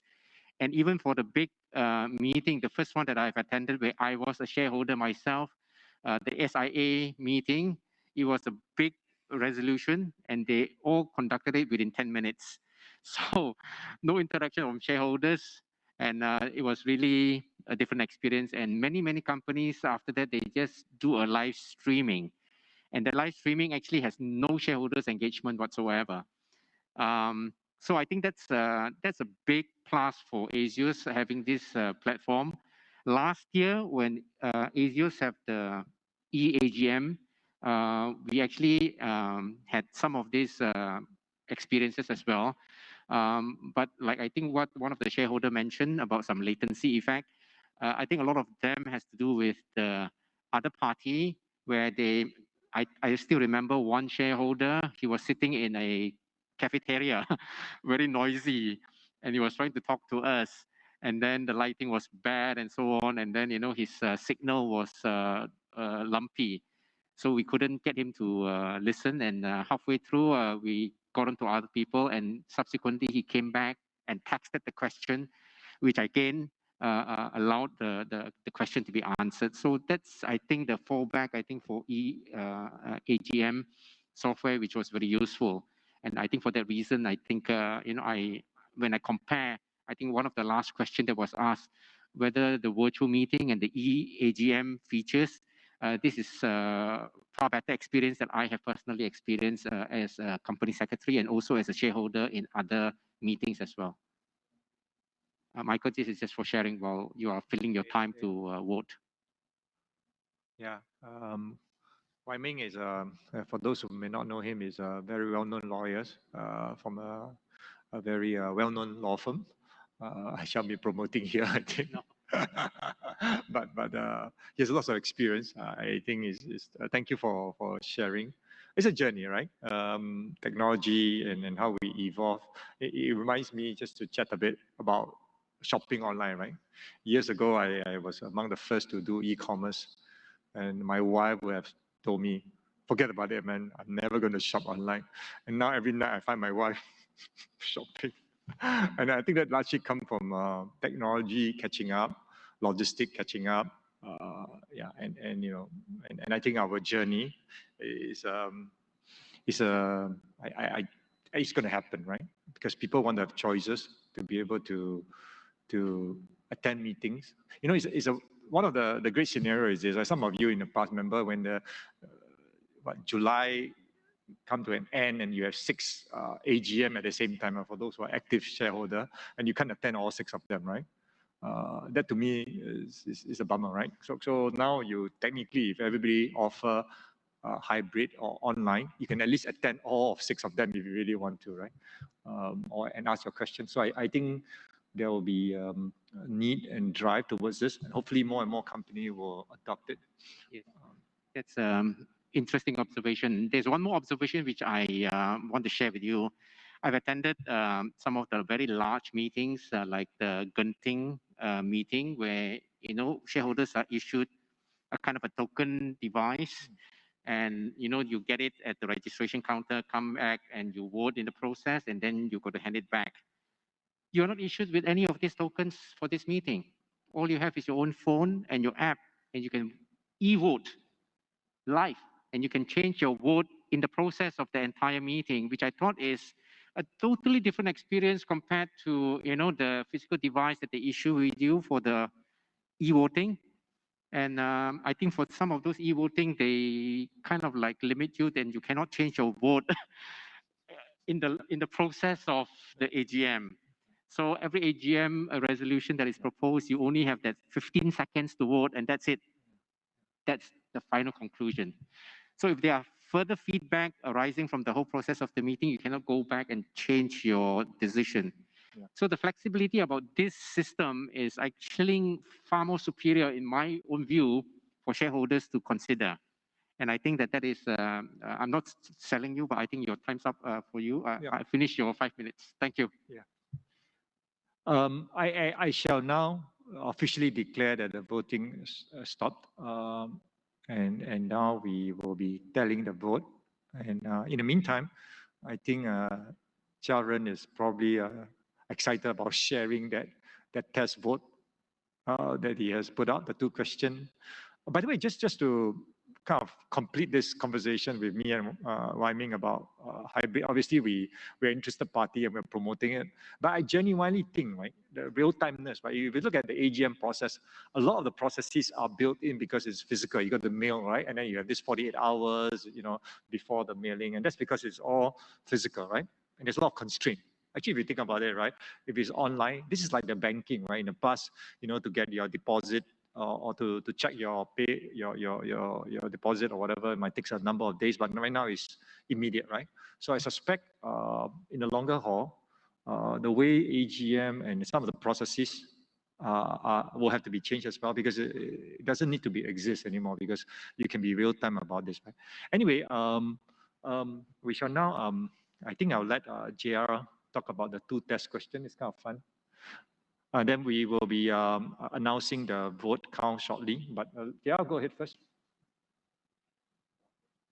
Bringing the results to you.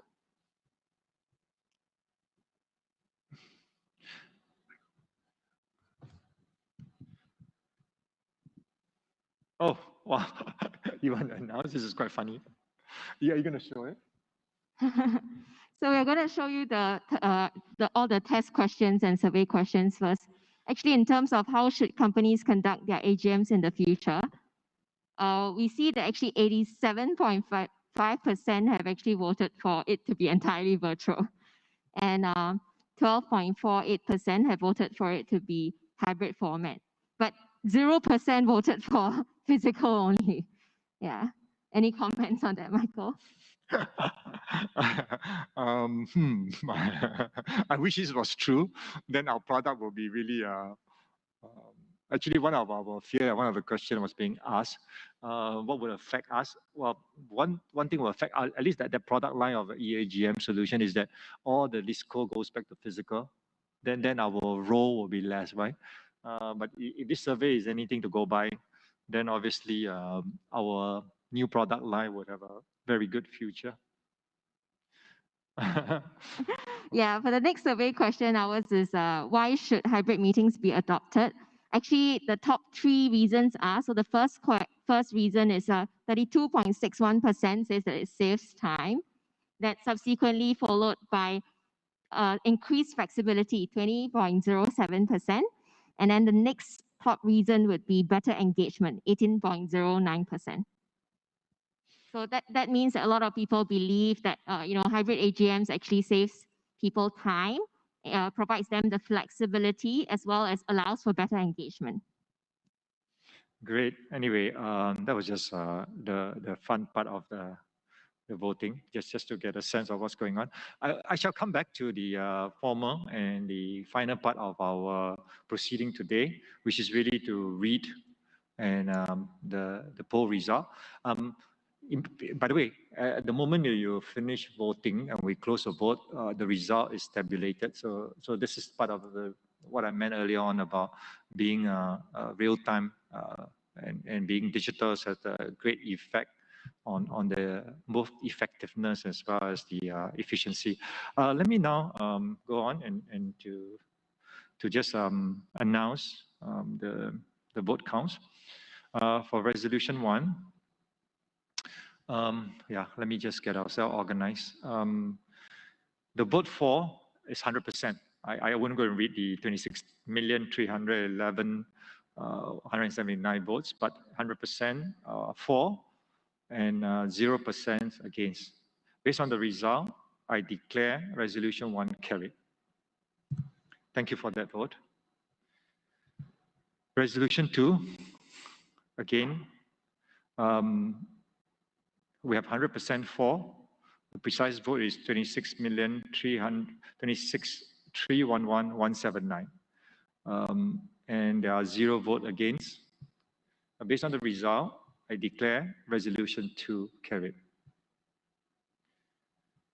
Resolution 3, the number of vote for is again 100%, and the number of vote against is 0. I shall declare resolution 3 carried. Resolution 4, thank you again for the 100% vote for and 0 against. I declare resolution 4 carried. Resolution 5, we have 99.81% for and 0.19 against. The for those who need to know the number, is 26,261,179. The vote against is 50,000. Based on the result of 99.81%, I declare resolution 5 carried. Resolution 6, likewise, as a follow-up, there's 99.81% for and 0.19 against. I declare resolution 6 carried. Resolution 7, consistently, it is 99.81% for and 0.19% against. I do declare resolution 7 carried. Now to resolution 8. We have also for 99.81% and against 0.19%.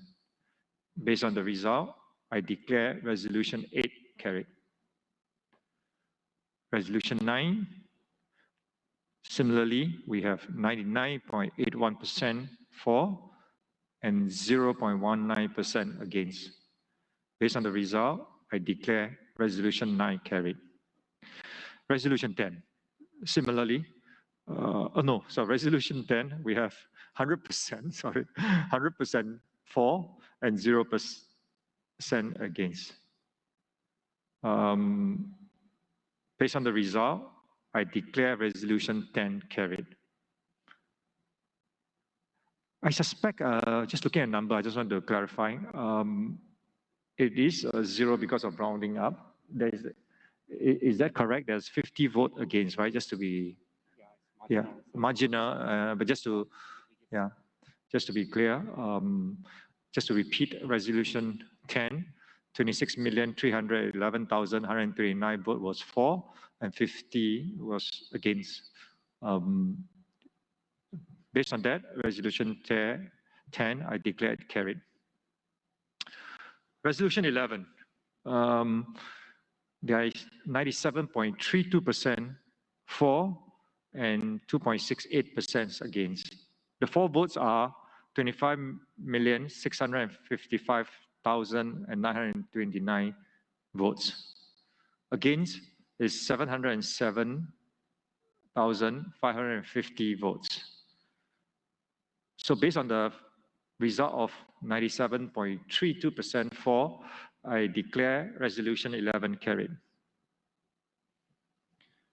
Resolution 12, we have 100% for and 0% against. So based on the result, I declare resolution 12 carried.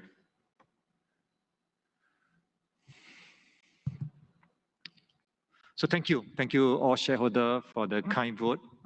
It's heartening that you have given us your vote of confidence, mostly 100% for what we have been doing. Thank you very much.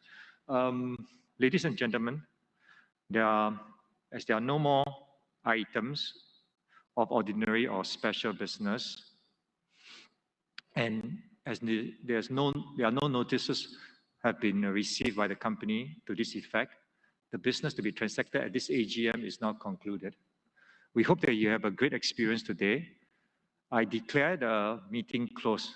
By the way, as per normal, we have done this over the years. For those who would like to share your feedback, thoughts, ask anything about the company or chat more about our AGM convenes, we are most happy to continue this dialogue.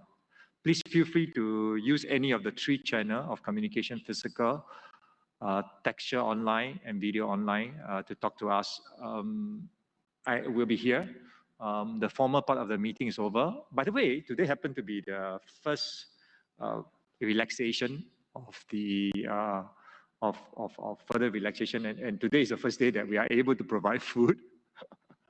I was told that we checked on Sunday and Saturday, I think, and then JR called me out and said, hey, we are able to provide some refreshment, and so we have done so. So for those who want to continue chatting with us, please do so. But the formal part of the meeting is now closed. Thank you very much. Once again, we deeply appreciate it, and we love to talk to any of you for any type of question and answer. We'll be around here. So thank you very much once again. Thank you for the Mr. Chairman, before you close the meeting, one small thing I want to clarify.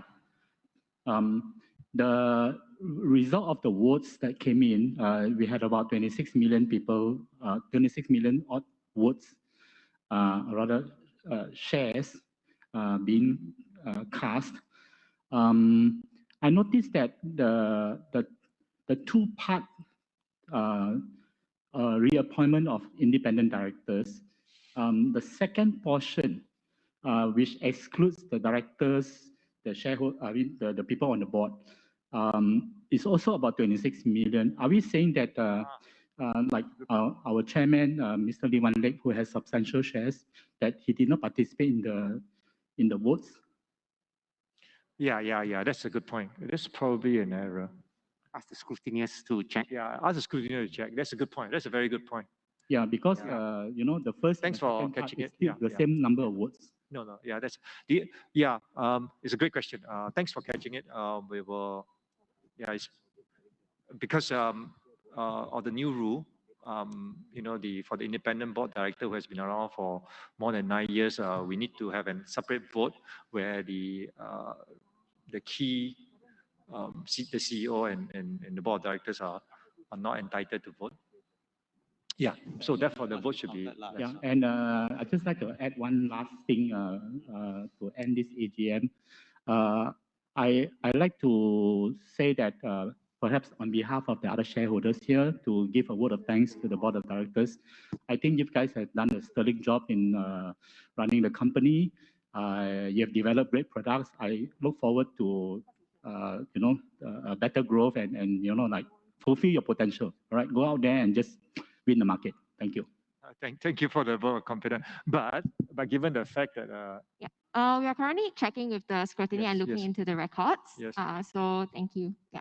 So I shall unclose the meeting.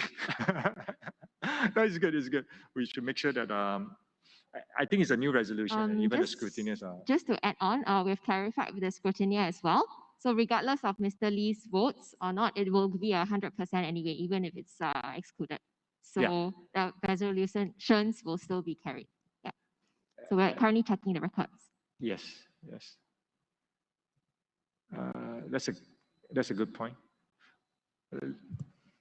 Anyway, just best to settle it before we formally close the meeting. By the way, you guys know that this is a new resolution that's coming in effect only next year, but we have taken it to make sure that we are fully, in compliance. Chairman, we have actually received a comment from an online shareholder. So the question is, can you give me an update on the uptake of your AGM solution? How many customers have signed up with you to date? What's your game plan for growth? And how much revenue have you garnered for this AGM product? Yeah. I first will start with an apology because again, I wish I can share more on the actual details of the business. But suffice to say, right, I think we today have talked a lot about our EAGM product. By the way, just to be, it's a new product. It is still a small part of our larger Convenes. Convene is really our mainstream product. And for those, we were very excited about the growth of Convenes. We now sell to more than 100 countries. So the EAGM solution that we have built over the first lockdown last year, I still remember that. We have now, and many of you know, we are the leading, if not the dominant player in Singapore. We continue to enhance our product and we hope to have more exciting feature. By the way, for those who are familiar, right, we have incorporated, for example, to make it easy for you guys to single log on. You don't really need to register every time. You can just use your SingPass, right? So things of this nature make it compelling for customer to continue using us. We at the same time, we are expanding overseas. We have now customer in quite a lot of countries. It's public. We have customer in US. Amazing, right? By the way, just a note, right? The EAGM is interesting. Although we keep thinking of it as a ListCo product, in many countries, we found ourselves very popular with large association. We have customers who are like the World United Nations type. We have customers who are churches. We have customers who are large association. So for example, many of the larger society and country clubs uses our product. So it's just beyond just a formal ListCo AGM. It's any type of formal meeting, right? Where you need voting, you need security, you need care, you need. We found ourselves being in position to win the customer. So anyway, so the EAGM, we've been thinking about what's the right name to use it because it's not just about ListCo AGM. In fact, we have been used by a church group. We even use this software to run gathering over multiple days, right? So it's quite amazing use, and we have been scaling it up. So we are now even challenged to run this for hundreds of thousands of users online. So it's quite interesting.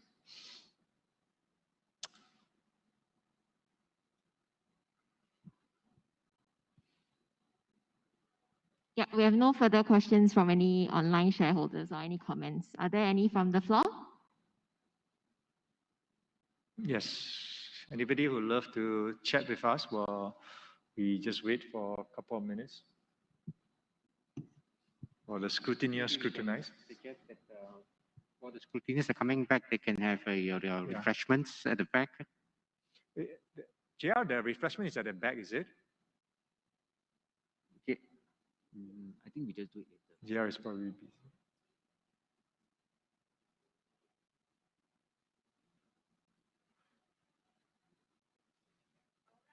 I'll let the scrutineer speak. Yeah. Yes, go ahead.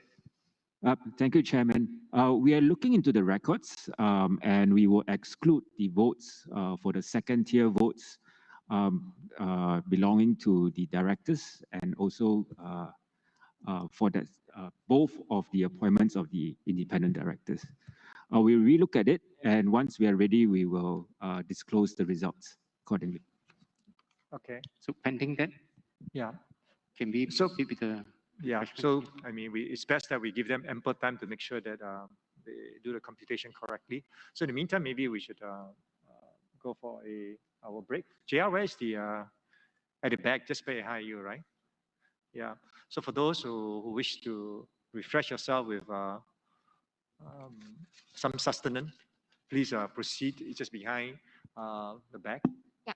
So once again, thank you all for attending our AGM today, powered by AGM at Convene, supported by our hybrid AGM partners, Suntec Singapore and Untitled Productions. We have prepared food for you at the distribution points at the back. You can dine at the tables located at the end of the hall. So we will have to be dismissed orderly in row by row. So the first row can now first proceed to the back.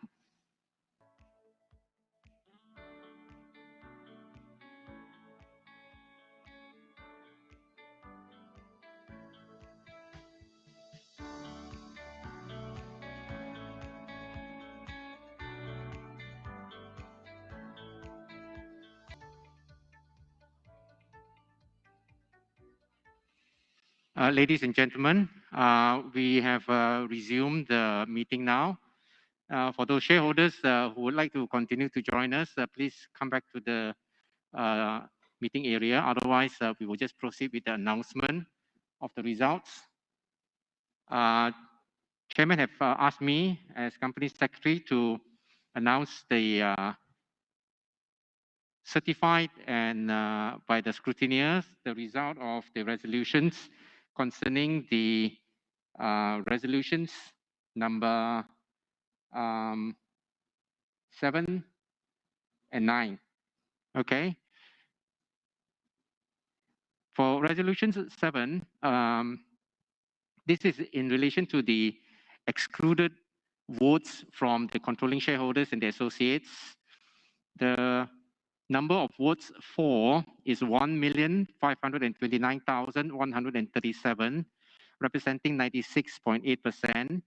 And the number of votes against is 50,000, representing 3.17%. With this, the resolution number 7 is carried. As for resolution number 9, this relates to the independent votes for Mr. Kojimura. The number of votes for is 1,528,997, representing 96.83%. And the vote against is 50,050, representing 3.17%. With the resolution cast, I also declare that this resolution is carried. There are no other resolutions, and we can officially declare the meeting closed. Yes, yes. Thank you very much. I think I need to be the one declaring. So I shall declare the meeting closed for today. Thank you very much again for attending our AGM. Hope you had an enjoyable time. See you guys next year. Okay, for our board of directors overseas, thank you very much. Can we zoom in and see who else is on there? Can we have the full? Shall we take a photo of everybody? Have we done it? By the way,